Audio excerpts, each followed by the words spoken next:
First of all, my name's Kelly and this is Bryan, and we are here to walk through Tribes of Midgard and talk a little bit about some of the elements of the world as we've worked on them with our team and made a cool Viking game for you guys to play. Yeah, sure. Let's start the game. Yeah, awesome. So some of you have probably already tried Tribes of Midgard, which is really awesome in our alpha weekend recently, or some of you may have seen it at PAX or playtesting events. So we are going to show you what it looks like, but we're not necessarily going to go through the full experience today. It's more to just walk through and see what's there to discover. We'll set up a new world. Hello, and launch into the game. So for those of you who don't know, Tribes of Midgard is a new cooperative survival game. It's based on Norse mythology, and the whole premise of the game is that you and other players are Vikings in a village, and there are giants coming to destroy your village. So you have to work together to stop the giants, save your home, save the world. Survive. Survive, basically. There's lots of crafting, there's lots of exploration, things to find, creatures to meet beyond the giants alone. So, there's lots to be done, and we're still pretty early, so there's a lot coming very, very soon. Lots of secret stuff. Yes, secret stuff we can't say just yet, but it's coming. So we start off in the village. As you can see here, there's a lot to look at. I think one of the first things is definitely the tree in the center of the village, which I think is super iconic and one of my favorite parts. I love the effect of it. You modeled that tree. Yeah, so did it quite a long time ago. Still a lot of there's still a lot of stuff in progress, like even the tree is in progress.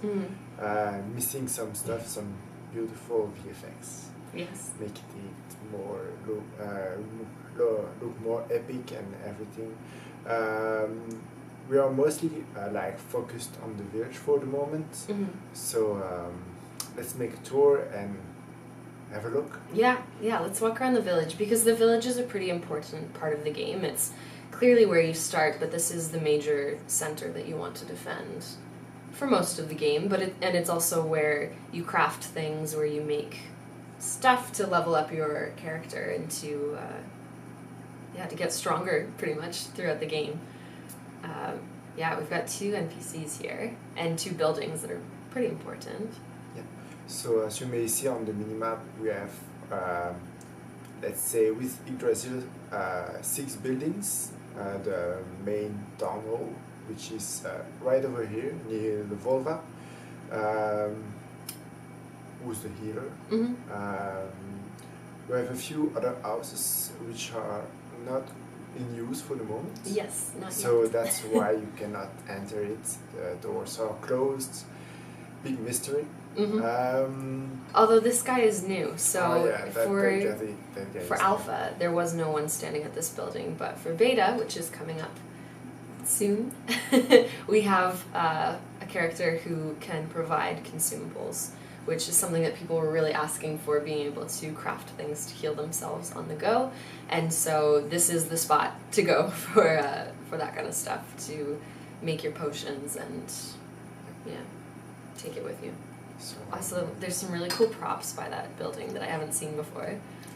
Well, that's the new props. We're placing new props here and there, testing, filling up the village so we can have places. That's the potion crafter. We are making other stuff, other props to differentiate and just by the look, you know who is who in the village, who's the crafting man, who's the blacksmith, Daner, everything. Yeah, the props should be able to tell you that information without you needing to. The shrine is like the shrine. You cannot mistake it. Let's not teleport, let's go over to the other side of the village. So for those of you who have played the alpha, well, you know that part of the village. That house you can enter it for the moment. Yeah, testing some props also on the other side. As you may see, the white props are placeholders, future walls. Which is also new for beta as well. It's not something that we've had yet for players to interact with, and so the idea behind those is that you will be able to build defenses for your village to block out enemies who are trying to get in, but it will require a lot of resources, and so it's one of the, I guess, perks of having a team and playing with other players is to have multiple people contributing to building up those defenses, and it'll just be a lot easier to defend if everyone's building, or for those who just love to collect stuff, which we did find as well. Yeah, that's a new option for things your resources can go toward. So, yeah, those are the walls. As you can see, you can build the gate. You can climb on it. Have a little tour. Have a look. Oh, that's cool. I didn't know you could do that. That's like testing design feature. Let's see if we can build the wall. So yeah, I need a lot of stuff, and I don't have any cheat codes, so yeah, not for now. But that's a pretty cool feature coming soon. I have seen the concept, so I know what's next. There's like 3 entries on the village, so you can build up to 3 gates. And the last one is the south door next to the shrine, and each of the door has a small like path to go up. So yeah. That's cool. And so right now in the village, as you can see, it is nighttime. And so at night there is an invasion that happens in the village where creatures will come and try to attack the tree, which is why you might want some fortifications to keep them out. But you can see on the mini-map and now right in front of you that they've started coming in. And because we haven't been building up equipment or weapons, we can just punch them. But yeah, normally you'd be crafting new weapons and armor to be able to wear and try on and see what works. So that's the last part of the village, which is a small, let's say, caravan kind of, hut. So that's the small tour of the village. We can have a walk outside to see about the beautiful landscapes and everything. So it's a new world, so we have to explore, get out. Everything here is procedural. So every time you load a new game, it's different. As you can see, even the enemy spawns is different. I'm being chased right now. All the resources you can harvest, respawn at a different place. So yeah. A lot of comments that we received when we were showing the game, say at something like PAX East, but also through playtesting, as was said, is that people love the water texture. Then being able to see the sky in the water, because just the angle of the camera, it's top down, that you're not seeing the horizon ever, and so being able to see the sky was something that people were really excited about. And you got to work on that. I did work. I did not make the water. Arnaud worked on the post-process, and so on everything that's related to post-process, like water shader, selection shader, everything. But it's a nice feature. We can clearly see the sky, and it feels like a real world and filled up with like realistic things. We spent a lot of time making sure that the world was populated and that Yeah, there would be stuff to find that you didn't have too much blank space as you're exploring the world. That it feels like you're actually in a natural environment.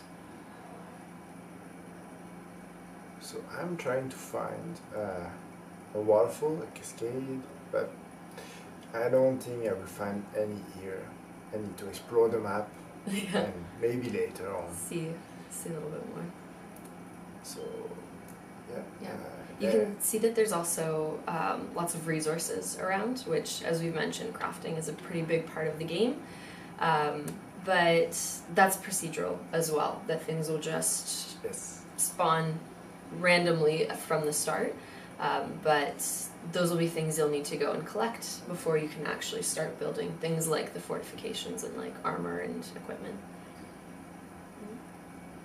So the way it's created, we make every single little piece of the world. Like when you go, harvesting. When you go like near a cliff, it's quite a complex puzzling generated. So every little corner, level, everything is designed as a puzzle piece, and then Johan, who's in charge of the procedural generation, stitches up everything and make the final world like it's looking right now. Mm-hmm. And like it is pieces of a puzzle being put together. Yeah, that's. I think it's a really cool part of the game. At first, you don't really realize that, but it took us quite some time to figure out and make, because there's like a lot of pieces.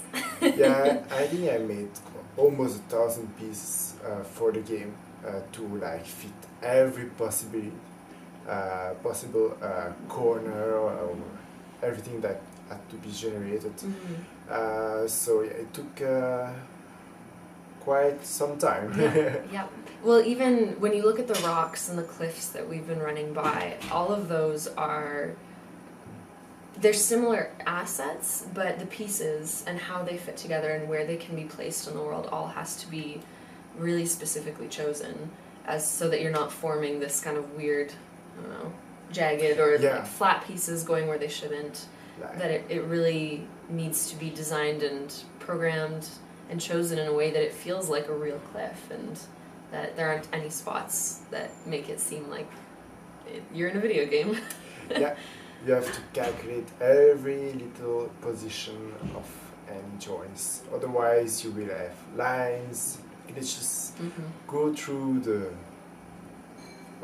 floor and disappear into endless darkness. Yep, we've had that before. At first it's funny, but after once you see it a lot, So yeah, not so much. We keep running by these white trees. Can you talk about what those are? Well, the white trees. Yeah. Either it's a bug, okay, or it's like a placeholder. Like I said before, white props or placeholder is a game.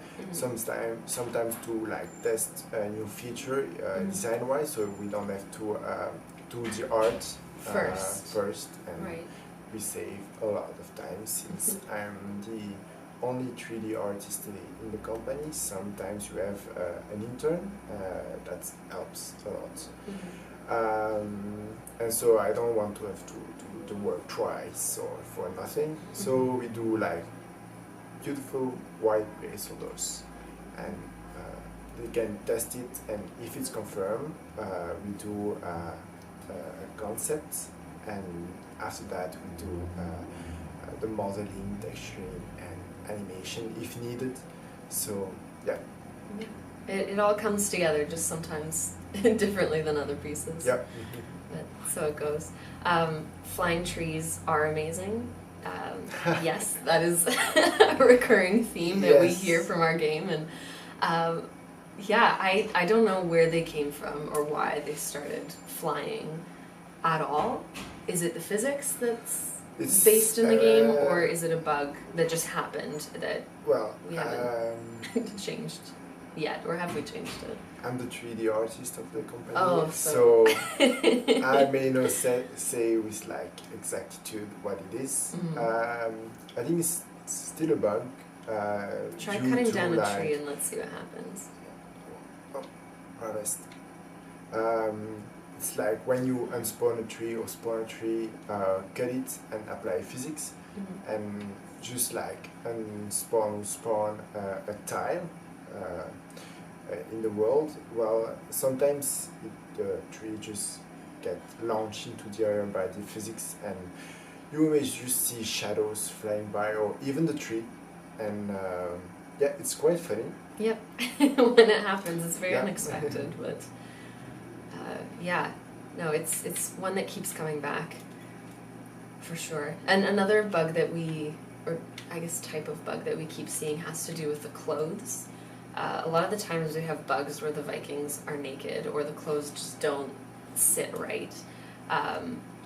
Do you know what that has to do with? If that's generation, or is it to do with the art and the pieces themselves? So, well, about the clothes simulation, that's more on the art side.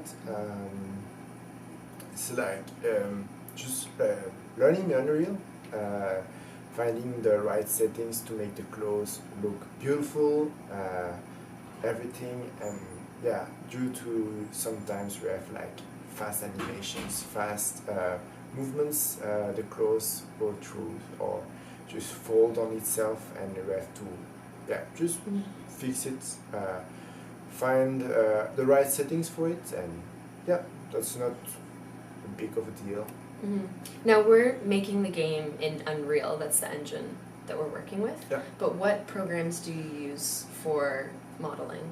For modeling, well, I use Maya mostly. I'm a modeler, so I use Maya, 3ds Max, well, not so much, like almost never for me. 3D codes and ZBrush. So ZBrush sometimes is like to say, for an example, the rocks over here, just doing like a quick mod of the rocks, and then do ZRemesh and just quick better topology fix with 3D codes or Maya, depends. And yeah, that's how we get the rocks in the game. We sometimes, like when I worked on the giant, I use ZBrush to get like a precise say sketch depending on the concept, and then I do the rotopointing because the giant's so big on the screen. You need a lot of detail to make it match the rest of the world. Otherwise, it will look like a scaled up object or character, which is not beautiful at all. That was one of the problem I had when I first did the first giant. Let's try going toward him, actually. You can see on the mini-map. I think it's quite far Quite away. far. Yeah. We'll see what we can find along the way. Let's walk. Because there are some other new things. I may heal first, otherwise. Good thinking. I will die. Yeah. We also have consumables so we can heal on the go if we need to. But we do have some new features, definitely, that we might see along the way. It's interesting that you point out the rocks, though, because another comment or thing that people really like about the game is the shading, which you can really see on the rocks, and just the cell shading style of the game. A lot of people comment on that because it's kind of unusual. You don't see it so much for video games. It's a little reminiscent of people like to say like Telltale games or Borderlands, or I mean color palette for Zelda, sure, but the shading itself is quite unique, which you got to be a big part of. Yeah, so at first, before working on Unreal, we had to work on Unity, and Unity is like very different from Unreal. So we did develop and search a lot of ways to do cell shading on Unity, and one of the ways to get the proper cell shading is like not do normal maps, which is like a common thing now today in the video game industry, to get a lot of details and focus more on the way we do geometry. So each time we do a rotopore geometry of something, we play with the normal of each vertex to get like a specific angle and get the shadows we want on the props or character. So we had to do some researches and a lot of tweaks to get the proper way of doing the cell shading. Other way. Getting lost trying to find a giant. So yeah, it's like a lot of testing each time we do a new type of props. It's like looking around, finding the right settings. For example, the rocks, we do use some hard edges and soft edges to get the proper rendering. Like every time you see a crack or a sharp angle, that's an hard edge, which is covered up with texture after, so we don't see it much. But when the cell shading is rendering, well, it does some quite good work at displaying shadow properly and giving like a deep, like depth and angles, everything. Yeah, it tells you that there's a sun and a light source that's, yeah, it moves a little bit as you move.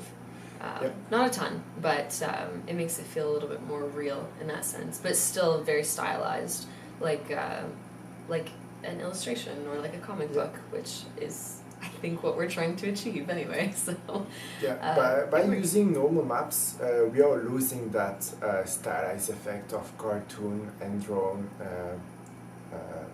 like comic book effect, because there's noise created by the pixels of the normal map, and well, it's not looking as pretty. We feel the 3D effects too much, and it's not as pleasing to the eye. Too much detail. Shadows are not rendering properly either. So yeah, normal maps only using like geometry to render it. Sometimes it's a bit more work because you have to like model and go back in Unreal, test the models, display like test the shadows, everything. And I'm not going the right way. Where are we? I'm getting lost finding the giant's like super far away. Super far. Yeah. Well, how will the giant get here? Is my question. What's his path? I think he may be there like in 1 or 2 hours. Yeah, it might take a little while. I'll have to swim. Map. Yeah. Well.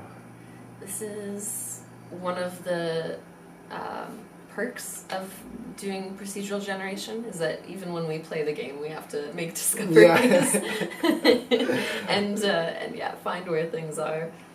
So as you can see, well, we are quite far away from the village. Having no weapon, it's like not the thing to do. But the giant may be like way farther. Like we can go way far. It's a big map. So yeah, it's a super big map. Finding giant would be quite a journey. So. And right now we've only really seen the forest biome, but we do have other biomes as well, as some of you might be familiar with. Let's have a walk and we'll see if we can find one. Yeah. It would be good to show another, but another new feature that we have coming up for the beta is a new biome that I don't know that it's been fully announced yet, but I'm gonna say it anyway. It's a glacier, so a nice snowy place to discover things and meet some. Follow us on Discord. Yes. And you may discover what's the next biome. Yes. Well, we've been putting up screenshots there, so you can see it for yourself. You can find out what it looks like, and we'll be adding more before beta for sure, so you can get a better taste of what's to come, because we're really excited about it. Oh, that's so unfair. Yeah. That's not I like do the big detour Oh, Oh, lucky me, I can go. okay, there's an actual path. Okay. So many islands in this world. Yeah. That's interesting. It's quite nice looking. Yeah. It's a good thing we have paths, so you can connect them. Oh, here we go! Follow one, yes! I have to get rid of. Oh no, there's an archer. I should have brought an axe. Oh, that one was flying! So yeah. Oh, you can use left bumper though to use your consumable. Oh, Nice. that's new. So as you can see, well, even the waterfalls are procedurally generated, and it's also a piece of puzzle. As you may see, the one standing right next to me, it's like a two-part waterfall, and you have to make it look like one. So the seam is well hidden into the waterfall, and you don't see anything. Yeah, you would never know. Because sometimes the waterfalls are quite wide and other ones are very, Yeah. very thin. So, So having that variation is important. we didn't want to make like 10,000 waterfalls. That all look the So, same yeah. or have all these different ones either. So enough. just make parts and create the puzzle after. And it's like nice looking. Ooh, For okay. those who played the alpha test, I found a shrine. Yes, okay, we found one. So finding a shrine allows you to teleport back to your village easily, which is good. Let's show you. But Teleport and back to the village. Nice, Yes. nice. So you could heal again here. You could craft based on what you found. Not that we've really been collecting much, but we can loot a bunch of stuff from the Oh, and life force. life force for the tree, which is quite low on life force. As you can see, we might be coming to the end of the world. Well, we managed Is to that survive long? day 4 without protecting the tree, so Yeah. Yeah, we haven't been very good at keeping this tree alive. But we'll see if we can find another biome, at least, to show you guys, if you haven't seen any of them already. But we have lots of, I guess, places where you can check out more about Tribes of Midgard. Yeah. We have our Discord, as you mentioned. We're also on Facebook, Twitter, Instagram, and we have a mailing list, which is where you can obtain a key for the beta. If you're interested, you can go to tribesofmidgard.com, sign up, and we will let you know as soon as it's available, and you can try it out for yourself at home. Okay? So we have found a new place. This is the Black Sand Beach, inspired by the beaches of Iceland. As you can see, there's new resources that you can find here. So depending on where you go in the world, you'll be able to find different materials and different resources. Yeah, and different enemies as well, as you can see here. Vikings. Yes, the Unsunken Vikings. This is a camp, which ideally for us, the plan was that there would be these spots where a lot of these enemies would spawn, and you can go in and raid them for a special kind of reward, or to just pick up a ton of loot. So depending on how well equipped you are, you may or may not want to go to a camp at once, or you might want to go with a group of people to make it easier. Yeah. It really depends on the strategy of how you prefer to play, but the type of game that you're playing, if you're on your own or if you're with other people. So yeah, that was quite a small camp, but I had to run away because I We don't even have have any. a weapon. So yeah, and there's plenty of more camps we can. I don't know if in the alpha test you had bigger camps, but that's quite a thing, and way better loot, Yeah. but more enemies. Yeah, So for sure. We have different sizes Yeah. of camps, and we also plan on having different types of enemies that may be stationed at a camp, but others that might be roaming more so through the wild. So that is also yet to come. Yeah, I feel like we're getting close to it because that tree is not doing too well. More islands for us. yeah, that one I don't is know quite nice. how. When you look on the minimap, Yeah. it's like a real island. Yeah. So that's really cool. Yeah. Man, what a world. Yeah. I guess before the game ends, I want to ask you what your favorite thing to model has been. My favorite. Your favorite thing, or just maybe if you can't pick a favorite, the most interesting or the most challenging, or just the most satisfying to then see it be. Oh, well, I have to say my favorite thing was modeling some equipment. Okay. Especially like the hammers, Okay. which are not in the game. Almost. Yeah. They will be available for beta as well. Yeah. That'll be a new thing that you'll be able to equip a hammer, whereas for alpha it was just sword and axe. So there'll be new weapons for sure. So yeah, that was the, well, not the coolest. I enjoyed it, but the one that was the coolest, I have to say, the giant. The giant. Yeah. The thing that the giant was the best. Yeah. But there's more is coming, and I did enjoy it a lot. Yeah, there's some more to come that are pretty interesting. They're fearsome, but they're going to be cool opponents for sure, and we're excited for you to see them. Do you find, as you're working with these models, do you like a lot of detailed work, or do you like things that are more simple in nature? More simple. Depends. I do enjoy modeling details because in game, especially when it's like a big trick creator, like a giant, details is like really interesting to model. Very pleasing to watch after in the game. Yeah, once it's there. Yeah. But otherwise, simple stuff like rocks can be satisfying as well when you just put it in the game and the post-process does almost all the job of does the work. Make it look good. Well, that's really, really satisfying. Yeah, that those pieces are fitting together and it falls into because place. it's like super easy work, quickly done, and easily well rendered. So I did enjoy also making the trees, and I think I forgot the best part, modeling the houses for the village. Oh yeah.